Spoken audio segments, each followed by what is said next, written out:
A very wise philosopher named Aristotle once wrote, "In a democracy, the poor will have more power than the rich because there are more of them and the will of the majority is supreme."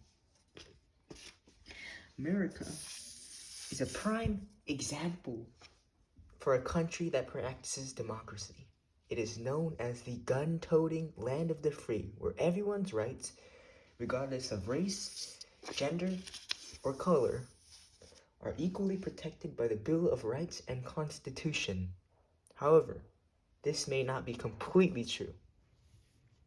First, let's explore America's past. Historically, minorities were oppressed by a racist government that denied them rights in the Constitution. This is due to the fact that America was influenced by Jim Crow laws and scientific racism, which portrayed African Americans in a worse image.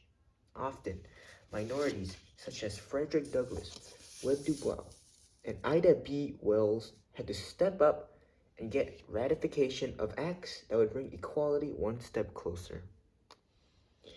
One example is the Civil Rights Act of 1875. Robert B. Elliott, a black representative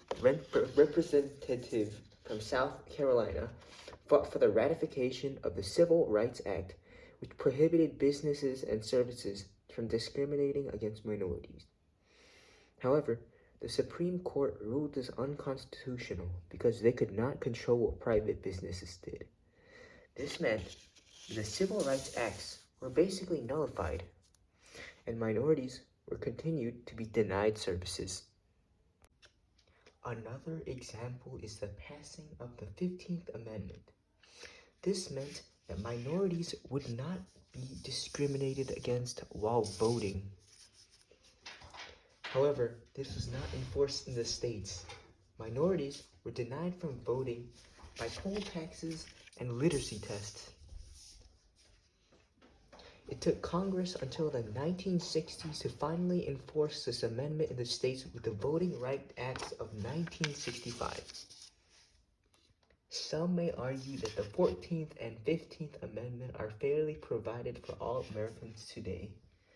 Our rights are guaranteed by the Bill of Rights and the U.S. Constitution, which act as a shield to protect our rights from an oppressive government. Although our rights are legally protected, there are still many loopholes that the government takes advantage of. One example is voter suppression. Voter suppression is a way that the government denies Americans of their right of voting by closing poll booths, voter ID laws, voter roll purchase, and cuts in early voting. For a time, voter suppression was outlawed, but after the Shelby County v.S. Holder Act, many restrictions of voter suppression were removed. In a majority of states that practice voter suppression, regions that have a high population of minorities were targeted. A study found that Brian Kemp, a U.S. secretary, blocked 53,000 people from voting. 70% were African Americans and 80% were people of color.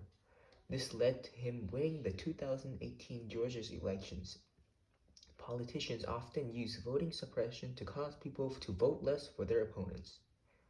Another example was the establishment of felon disfranchisement, which denied Americans with a criminal record of criminal offense. This denied 6.1 million Americans of their vote, and 1 in 13 of all African Americans of their vote. Voter suppression is obviously targeting the minorities of America. It's not only votes that are being denied.